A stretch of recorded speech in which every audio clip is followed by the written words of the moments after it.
Well, hello. Thank you for joining me in my channel. And this is where we analyze today's headline news to see what's going on around the world. Um, One of the things that we're going to be discussing is an update to the coronavirus pandemic that's happening right now in the United States. President Donald Trump has updated us, and one of the headlines that really caught my eye, and something I really wanted to talk about, is this. White House projects 100,000 to 200,000 coronavirus deaths as Trump tells U.S. to prepare for a very painful 2 weeks. Now,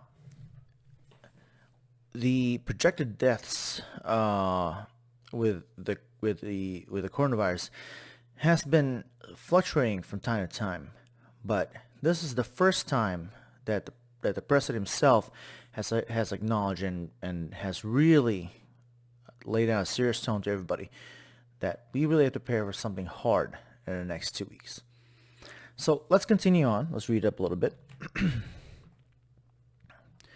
says here, the White House Coronavirus Task Force on Tuesday pleaded with Americans to abide by the administration's extended social distancing guidelines to slow the spread of the coronavirus, as a somber President Trump told Americans to brace for a very painful 2 weeks and warned thousands more virus-related deaths.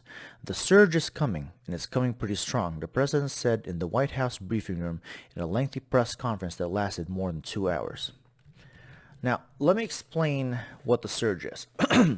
So, the COVID-19 coronavirus has been projected to when it affects somebody, it takes maybe about 3 to 14 days for symptoms to show.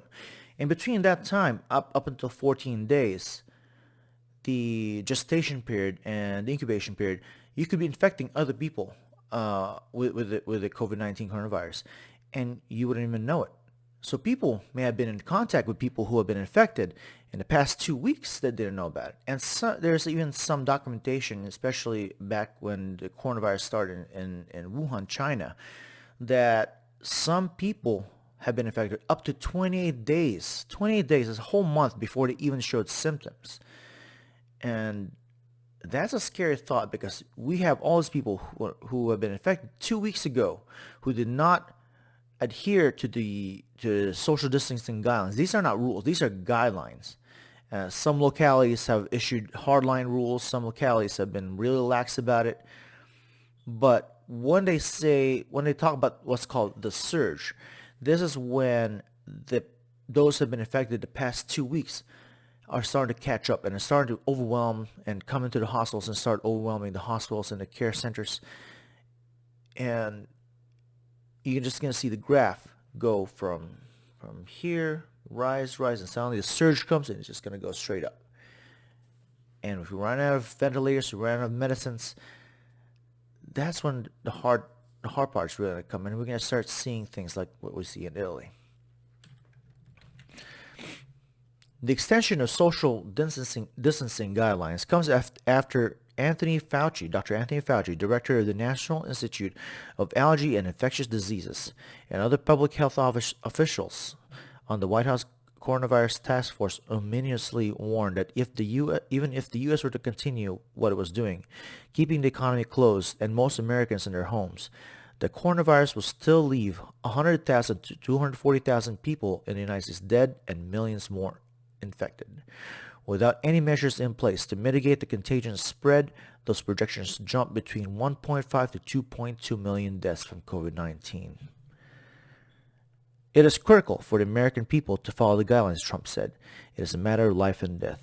And I would stress that it is a matter of life and death. It cannot stress this enough. Now, I've had some criticisms with the CDC and their guidelines, especially when their guidelines comes to healthcare workers and nurses. One of them being that they put there that it's okay for nurses to use bandanas as a last resort as a barrier against the virus. I do not agree with that. But put that aside, please take these guidelines seriously. Wash your hands, cover your mouths. I know the CDC is still mulling over whether to wear a mask or not. I would probably recommend do wear a mask. We don't know who is infected these days. there's a 2 week gestation and incubation period. We don't know who's spreading the virus around. If it's a droplet, at least any form of barrier, a mask barrier and a paper mask barrier could at least help with that. But also learn how to dispose of masks. Learn clean hygiene. Shower. Make sure you take if you get exposed outside, make sure you be able to take your clothes away from your bedroom and don't spread the virus around in your bedroom. You never know where you came from. Don't take your shoes inside your house. The virus has been shown to live in the shoes and able to live in surfaces for days. So do please keep that in mind. Be mindful of your surroundings. Be mindful of what you do. The new 30 days to slow the spread guidelines unveiled at the press conference are an extension of the strategy the White House implemented just over 2 weeks ago and include guidance on social distancing, working from home, washing hands frequently, and avoiding unnecessary travel. This is going to be a rough 2 week period. As a nation, we're going to have a really rough 2 weeks. Our strength will be tested and our endurance will be tried. At another point, Trump said, this could be a hell of a bad 2 weeks. This is going to be a very bad 2 or even maybe in 3 weeks. This is going to be 3 weeks like we've never seen before. And the article continues on and saying that this is an abrupt shift from the tone that President Trump has made, where even last week he was talking about maybe opening up the economy by Easter. And I've been talking about also the other potential flip side keeping the economy closed, which is you will have starving people. People who have lost their jobs. They have families and children to feed. They will get desperate. Eventually, they will have to find ways. People will find ways to feed themselves, to be able to sustain and be able to meet the lowest level of Maslow's hierarchy of needs. And that is another danger because that would disrupt the social structure of the United States. That could lead us to social breakdown. And I've talked about this in my previous video. And as a matter of fact, I'll leave a link up on top. You can click on the card up top. But it is a danger that if we leave the economy closed, we will be facing massive social unrest and possible revolution. If we open up the economy, you'll have a rise in infections, and then you'll have millions of deaths possibly. It's a tough choice. And I believe President Trump is in a tough position right now. And he has to make that choice. Him and the leaders of this country have to make that choice that we will be facing through a rough time in the next month. And I believe that every American should be able to should know already that and be able to accept that we will be facing a rough time. There are still very few people out there who are adamantly denying that they say this is just as bad as a flu. It is not. We have been warning about this since December.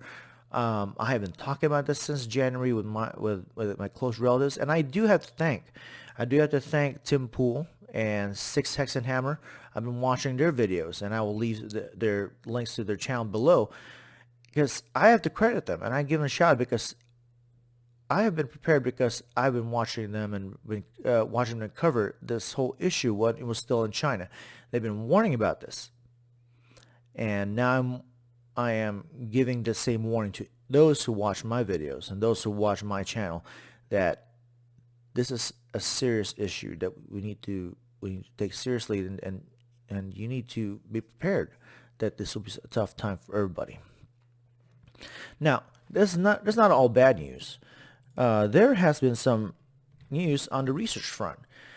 There has been some researchers from US and China who use an AI tool to predict who gets what's called the wet lung. Now, when you are infected with a COVID-19 coronavirus, one of the biggest concern has been what's called ARDS, ARDS, or acute respiratory distress syndrome.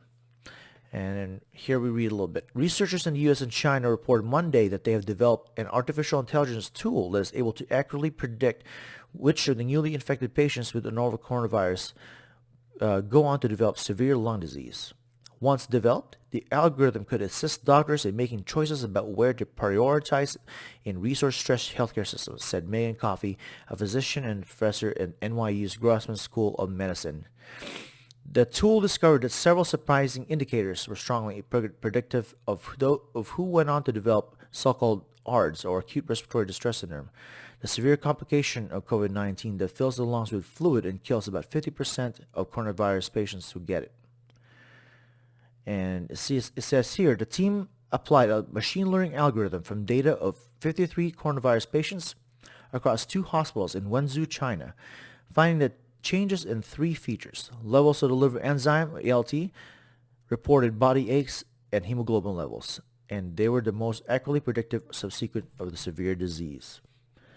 So this algorithm looks into the data, and it's interesting that they will look into your liver enzymes. Apparently this virus, and has been speculated before, this virus doesn't just affect the lungs, it affects the organs, and it affects other parts of the body.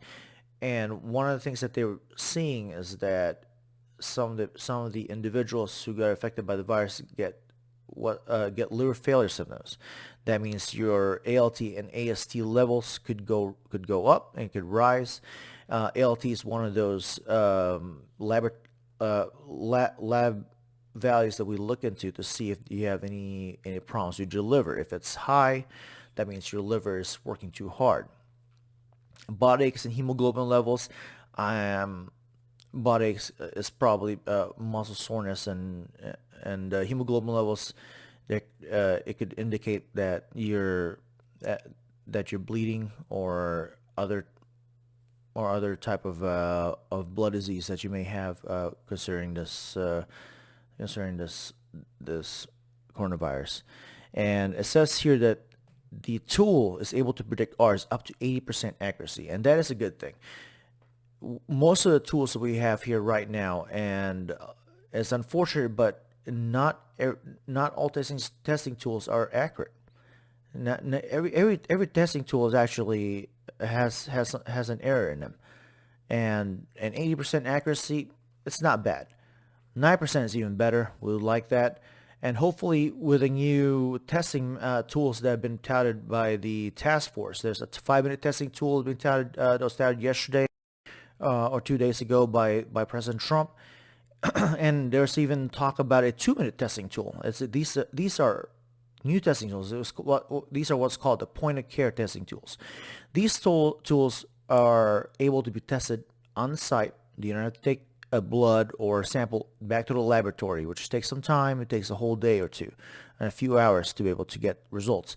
These tools, you take a sample from the patient, you take a sample from the nose or wherever, and you test it there close by, either bedside or right outside where the patient's standing, and 90% of the time you'll get an accurate result. And hopefully we'll be able to deploy that.